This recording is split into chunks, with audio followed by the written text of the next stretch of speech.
Hello dear students. आज हम computer का लेक्चर नंबर 7 कर लेंगे। हमने अपने पास्ट 6 लेक्चर्स में लास्ट जो हमने लेक्चर किया 6 लेक्चर, उस पे हमने कंप्यूटर इनपुट डिवाइस देख लिया। ठीक है, आज कुछ ही डिवाइसेस बचे हैं, इनपुट डिवाइसेस बचे हैं, तो इनको आज हम कंप्लीट कर लेंगे। तो कल से आपका आउटपुट डिवाइसेस स्टार्ट होगा। मेन पोर्शन हम ख़त्म करने जा रहे हैं। जो आपके सिलेबस की अलग से लाइन है इनपुट आउटपुट डिवाइसेस, वो इसको और एक लगभग 2-3 लेक्चर्स लगेंगे। ठीक है ना, हमें डिटेल से करना है हर एक चीज़। इतना डिटेल से किया हमने इन चीज़ों को, मुझे नहीं लगता है कि आपको कहीं से भी क्वेश्चन मिस हो जाए। तो आज उतना बड़ा लेक्चर नहीं बनेगा, ठीक है ना, क्योंकि आज हम सारे इनपुट डिवाइसेस को एंड कर लेंगे। हमने अपने लास्ट लेक्चर पे कहाँ तक किया था, स्कैनर तक। ठीक है, स्कैनर तक हमने किया, आज हम कर लेंगे उससे आगे। हाँ चलिए, यहाँ से हमारा लेक्चर आज का स्टार्ट होता है। माइक्रोफोन, ठीक है ना। देखो, जब हमने लास्ट लेक्चर्स पे देख लिया कुछ इनपुट डिवाइसेस होते हैं, तो इनपुट डिवाइसेस से हम यहाँ से इनपुट दे रहे हैं। तो ये सारी चीज़ें जो भी आप इनपुट डिवाइसेस में पढ़ रहे हो, कन्फ्यूजन अभी नहीं होगा आप लोगों को। इसीलिए मैं स्ट्रेस क्यों दे रहा हूँ बार बार, इनपुट क्या होता है, इनपुट क्या होता है। जब आप आउटपुट डिवाइसेस पढ़ लोगे ना, तब जाके आपका कन्फ्यूजन होगा। जब आप स्कैनर और प्रिंटर देखोगे ना, फिर कन्फ्यूजन होगा, स्कैनर इनपुट है या प्रिंटर इनपुट है। ठीक है, फिर आपको कन्फ्यूजन होगा। इसीलिए मैं बार बार इस चीज़ को रिपीट करता हूँ। इनपुट क्या होता है, जिसको हम यहाँ से, जब हम कंप्यूटर को यहाँ से इनपुट दे रहे हैं, जिसके थ्रू हम डेटा इंटर करते हैं, ठीक है, जिसके थ्रू कंप्यूटर तक डेटा पहुँचता है, उसको हम इनपुट डिवाइसेस बोलते हैं। चलिए, माइक्रोफोन किस तरह से इनपुट डिवाइस है, कोई बता सकता है? देखिए, सिंपल सी बात है। माइक्रोफोन के थ्रू हम यहाँ से कुछ बताते हैं, वही आवाज़ हमारे माइक्रोफोन के थ्रू हमारे सिस्टम पे जाती है, कंप्यूटर पे जाती है। चाहे आपका फ़ोन ही क्यों ना हो, मोबाइल फ़ोन भी तो आपका कंप्यूटर है, क्योंकि इस पे भी प्रोसेसिंग होती है, यहाँ से इनपुट लेता है। ठीक है ना।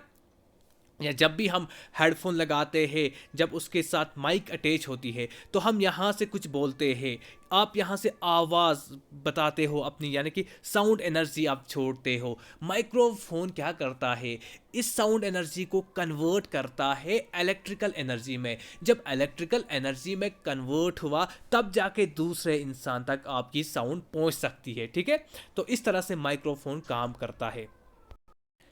और एक बात, कल शायद मैं इसका शायद लाइव सेशन लेंगे, डाउट सेशन का। ठीक है ना, वो देख लेंगे कब कर लेंगे वो। तो देखिए, माइक्रोफोन में हमने देखा कि क्या होता है। माइक्रोफोन माइक्रोफोन सिंपली कन्वर्ट करता है, इट कन्वर्ट साउंड एनर्जी। यहाँ से हम जो बोलते हैं, ये साउंड एनर्जी की फॉर्म में होते हैं। ठीक है, और इसको कहाँ पे ये कन्वर्ट करता है? इलेक्ट्रिकल एनर्जी में ये कन्वर्ट करता है। जब इलेक्ट्रिकल एनर्जी में आई, मतलब डिजिटल फॉर्म में कन्वर्ट किया हमारी साउंड को, तो using A microphone sound can be stored in a device in it is digital form. तो हमने इसको डिजिटली इसको स्टोर किया। ठीक है, और साउंड एनर्जी, माइक्रोफोन में एक ट्रांसड्यूसर लगा होता है, यानी कि साउंड एनर्जी को कन्वर्ट करने के लिए इलेक्ट्रिकल सिग्नल्स में ट्रांसड्यूसर की ज़रूरत है। ट्रांसड्यूसर क्या होता है? ट्रांसड्यूसर एक ऐसा डिवाइस होता है which converts energy from one energy, ठीक है ना, which converts energy from one form to another form. ठीक है,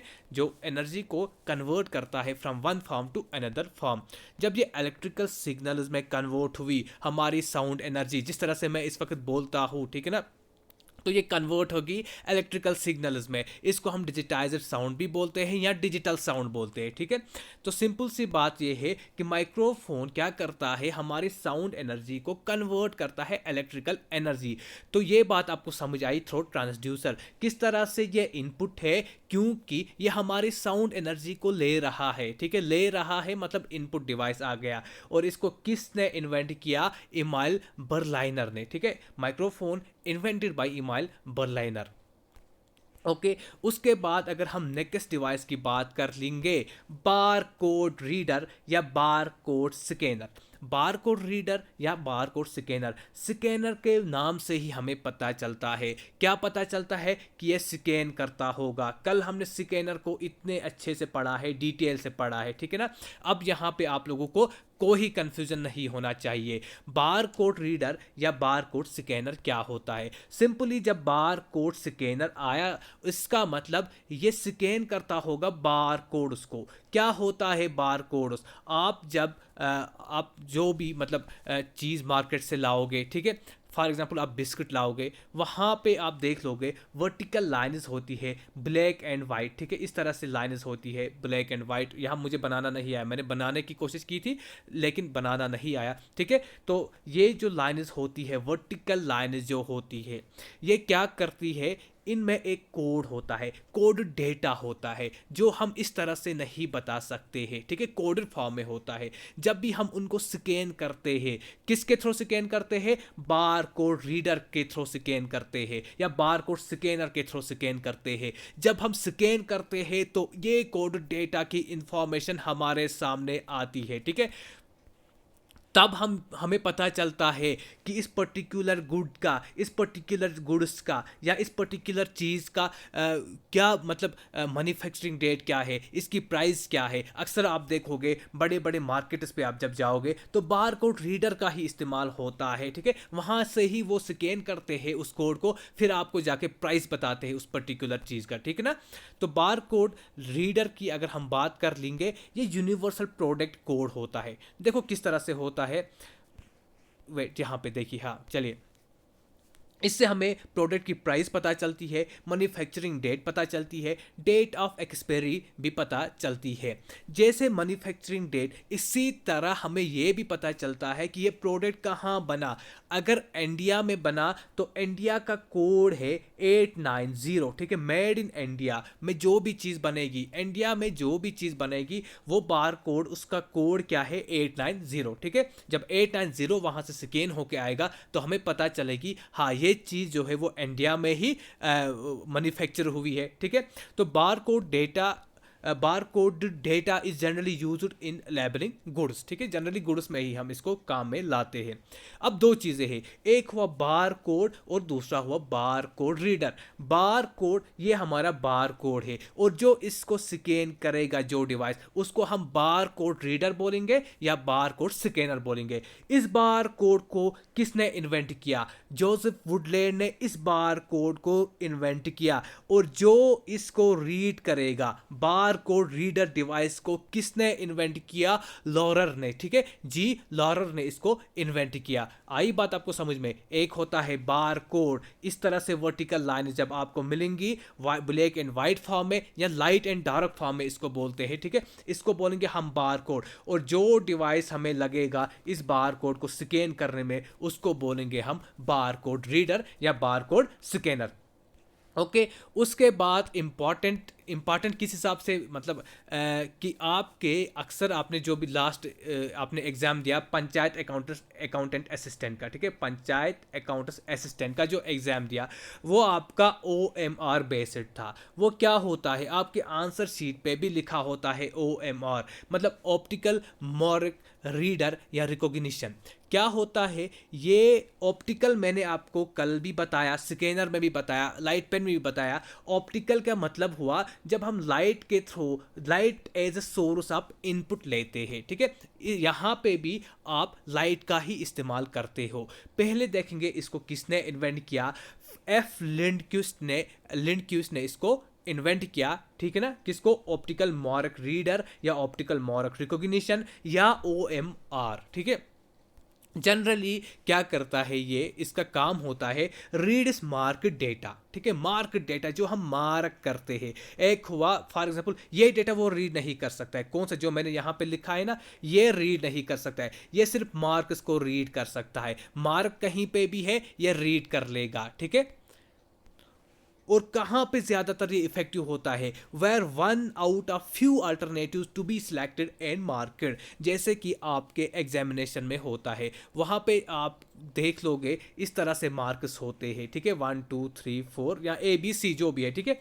जहाँ पे आप एक को मार्क कर लोगे, बाकी अनमार्क रखोगे, तो यहाँ पे इसको काम में लाया जाता है। किस तरह से ये काम करता है, ठीक है। जब हमने बताया ऑप्टिकल, उसका मतलब लाइट रेज यहाँ से जब आप फॉर एग्जाम्पल मैंने इस वाले को मैंने मार्क किया तो इसके थ्रू लाइट पास नहीं होगी, ठीक है ना। तो ये आप वहाँ से पता चलती है कि आपने इसको चूज़ किया है। अदर बाकी जो तीन ऑप्शन है वहाँ से लाइट आराम से पास हो सकती है, ठीक है। Specially used for checking answers of examination having MCQs, ठीक है। जो भी हम ऑफलाइन मेथड में एमसीक्यूज देते हैं, एमसीक्यूज टाइप एग्जामिनेशन होते हैं, उन पे ओएमआर शीट इसको लाया जाता है और ओएमआर डिवाइस वहाँ पे काम करता है, ठीक है।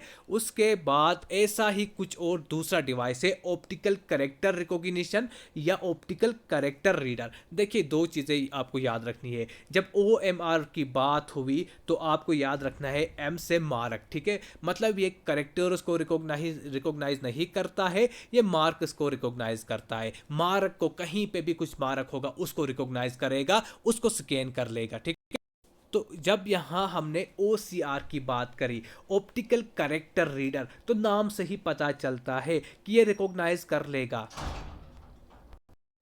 क्या रिकॉग्नाइज करेगा? करेक्टर्स को रिकॉग्नाइज करेगा, करेक्टर्स को रीड कर लेगा। So OCR is used to read characters, यानी प्रिंटेड टेक्स्ट। जो मैंने यहाँ पे लिखा है ये सारी चीज़ें किसके थ्रू रीड हो सकती है, स्कैन हो सकती है? OCR के थ्रू, ऑप्टिकल करेक्टर रीडर या ऑप्टिकल करेक्टर रिकॉग्निशन। और एक बात, इसका जो it is also known as intelligent character recognition, इस बात को आप याद रखोगे। OCR का दूसरा नाम या इसको इंटेलिजेंट करेक्टर रीडर भी रिकॉग्निशन भी बोला जाता है, ICR, ठीक है। इसको कहाँ पे हम काम में लाते हैं? आर्टिफिशियल इंटेलिजेंस में काम में लाते हैं, टेलीफोन बिल्स में, इलेक्ट्रिसिटी बिल्स में, यहाँ पे इसको हम काम में ला सकते हैं। इसको किसने इन्वेंट किया? इट वाज इन्वेंटेड बाय रे कुर्जवील, ठीक है। रे कुर्जवील, ठीक है। प्रोनाउंसिएशन में थोड़ा फर्क होगी तो सिर्फ आपको नाम से मतलब है। Magnetic ink character reader another device से, ये यहाँ पे हम रीडर रिकॉग्निशन यही चीज़ें पढ़ रहे हैं, ठीक है ना। यानी कि स्कैनर की ही कुछ टाइप्स है ये, ठीक है ना। स्कैनर की टाइप्स हमने कल पढ़ी, वो टाइप्स नहीं, मतलब ये भी स्कैनर टाइप ही है। ये भी स्कैन करते हैं, ये भी रीड करते हैं, ठीक है। Magnetic ink character recognition, reader नहीं है, रिकॉग्निशन है। It read is magnetic ink, ठीक है। जनरली वो आयरन ऑक्साइड की मतलब वहाँ वैसे ही लिखे हुए होते हैं, आयरन ऑक्साइड में ही। तो ये क्या करता है? ये भी it is a character recognition, ये भी करेक्टर को रिकॉग्नाइज करता है। ये भी वैसी ही टेक्नोलॉजी है, लेकिन जनरली ये यूज़ होता है कहाँ पे? बैंकिंग में। आपने देखा होगा चेक सिस्टम में लास्ट पे कुछ कोड्स दिए होते हैं, ठीक है। लास्ट पे कोड दिया होता है, magnetic ink character recognition code भी बोलते हैं हम उसको, ठीक है। तो ये वहाँ पे यूजर इन चेक्स, इसमें क्या होता है? इसमें ये हमें बैंक के बारे में बताता है, बैंक कोड के बारे में बताता है, बैंक ब्रांच के बारे में, अकाउंट नंबर वगैरह, इस कोड में यही डिटेल्स होती है, ठीक है। तो ये जो MICR कोड होता है ये 9 डिजिट कोड होता है, 9 डिजिट, ठीक है। जो भी कोड, फॉर एग्जाम्पल मेरे यहाँ पे इस तरह से लिखा 22 जो भी है, लेकिन 9 डिजिट होता है। जो फर्स्ट 3 डिजिट्स होते हैं ये बताते हैं हमें सिटी का नाम, ठीक है, सिटी का एड्रेस। उसके बाद हमें पता चलता है बैंक डिटेल के बारे में, ठीक है। फॉर एग्जाम्पल ये कोई कोड लिखा मैंने 1 2 3 4 5 6 7 8 9, ये जो फर्स्ट 3 डिजिट्स है ये हमें सिटी के बारे में बताएंगे, ठीक है। उसके बाद जो नेक्स्ट 3 डिजिट्स है ये हमें बैंक के डिटेल के बारे में बताएंगे, ठीक है ना। उसके बाद लास्ट के जो 3 डिजिट बचे हैं वो बैंक ब्रांच के बारे में बताएंगे, ठीक है, कहाँ पे ये बैंक की ब्रांच है। Okay, clear. तो इसको इन्वेंट किया था Stanford research institute of America ने, USA ने, ठीक है। अब उसके बाद QR code, quick response code, ठीक है। आजकल आप देख रहे हो हम ज़्यादातर इसी का ही इस्तेमाल करते हैं, QR कोड या क्विक रेस्पॉन्स कोड, ठीक है ना। मोबाइल फ़ोन्स में हम ज़्यादातर इस्तेमाल करते हैं। तो it is A type of matrix bar code. जो हमने बार कोड रीडर देखा वो वर्टिकल लाइन्स थी, ये मैट्रिक्स है, ठीक है। कुछ इस तरह का कोड होता है वो जो होता है, ठीक है ना। इसको 2 डायमेंशनल बार कोड भी बोला जाता है, 2 dimensional bar code. First designed in 1944 in automotive industry in Japan. इतना याद नहीं रखना है, आप सिर्फ याद रखो किसने इसको इन्वेंट किया था? मैसीरो हारा ने, ठीक है, from Denso wave. Laser range finder, ठीक है, उतना कुछ खास नहीं है, सिर्फ याद रखो इसका दूसरा नाम लेज़र टेलीमीटर भी बोला जाता है। पहले भी मैंने आपको बताया ये ऐसा डिवाइस है जो हमें काम में आता है कि हम डिस्टेंस को मेजर करते हैं, ठीक है, डिस्टेंस मेजरमेंट के लिए ये काम में आता है। It is a range finder, या रेंज को फाइंड करने में, that uses laser beam to measure distance, ठीक है। इसको इन्वेंट किया था मेयर्स ने, जेडी मेयर्स ने। Next is your remote controller, या इसको क्लिकर भी बोला जाता है, रिमोट कंट्रोलर क्लिकर। ये आप सब इसको जानते होंगे, ठीक है, बहुत पहले से ही रिमोट का हम काम में लाते हैं, बचपन से ही हम काम में लाते हैं रिमोट को, ठीक है। ये एक इलेक्ट्रॉनिक डिवाइस होता है। क्या करते हैं हम रिमोट से? कुछ नहीं करते हैं, रिमोट एक डिवाइस है, ठीक है ना, ये एक डिवाइस है जो काम में आता है दूसरे डिवाइस को ऑपरेट करने में। फॉर एग्जांपल आप अपने रूम पे हो, ठीक है, आपको टीवी की चैनल जो है वो चेंज करनी है, ठीक है, चैनल चेंज करनी है तो आप थोड़ी दूर में भी आप इसको चेंज कर सकते हो, टीवी से डिस्टेंस होके भी आप टीवी की चैनल चेंज कर सकते हो, ठीक है ना। तो यानी ये एक ऐसा डिवाइस है जो कुछ डिस्टेंस में भी किसी दूसरे डिवाइस को ऑपरेट करने में काम में आता है। So electronic device use to operate another device from a distance, usually wirelessly, usually ये वायरलेसली होता है, ठीक है ना, कोई तार वार इस पे कनेक्ट नहीं होती है। यूज टू ऑपरेट, टीवी में भी हम लगाते हैं काम में, ठीक है, फ्रिज में भी आप लगाओगे, एसीज में, डीवीडी में, बहुत सारी एग्जांपल्स जो भी आपको आए यहाँ पे आप उसको भर सकते हो, ठीक है। ये क्या हुआ, वेट, हाँ, और इसको इन्वेंट किया था निकोला टेस्ला ने, invented by Nikola Tesla. Web cam, ठीक है, मैंने सोचा था कि ये आपको होमवर्क दूंगा, इस पे और इन्फॉर्मेशन ऐड करना आपकी रेस्पॉन्सिबिलिटी है, ठीक है, थोड़ा मैंने ऐड किया है, ये मैंने होमवर्क रखा था आप लोगों के लिए, लेकिन चलो अब मैं ही करवाऊंगा, लेकिन इस पे भी कुछ और भी ऐड करना, नेटवर्किंग वगैरह वो थोड़ा ऐड कर लेना। इसको इन्वेंट किया था पॉल जैट्स्की ने एंड स्टैफोर्ड फ्रेजर ने। ये कहाँ पे काम में आता है? टेली कॉन्फ्रेंसिंग में, जो कॉन्फ्रेंस कॉल्स करते हैं हम, वीडियो कॉन्फ्रेंसिंग में, ठीक है, सिक्योरिटी पर्पजेस के लिए भी ये इस्तेमाल में लाते हैं हम। आज हम देखते हैं, ठीक है ना, वेब कैमरे लगे हुए होते हैं सिक्योरिटी पर्पज़ के लिए जगह जगह पे, ठीक है, इन चीज़ों को हम वेब कैम, इन चीज़ों में हमें काम में आता है, ठीक है। तो आपके इसी के साथ आपका इनपुट डिवाइस खत्म हुआ, और एक इनपुट डिवाइस रहा था, वो मैंने आपको पहले ही बताया, वो म्यूजिकल वाला, ठीक है, जो म्यूजिकल कीबोर्ड जो म्यूजिशियंस इस्तेमाल में लाते हैं, ठीक है ना। तो यहाँ से आपके सारे input devices, maximum input devices खत्म हुए। इसके बाद हम कल आउटपुट डिवाइसेस उठाएंगे और 2-3 लेक्चर्स लगेंगे। इसके बाद आपका main portion input output device वाला पोर्शन खत्म हो रहा है, ठीक है। तो आई होप कि आपको इनपुट डिवाइसेस अच्छे से समझ आया होगा।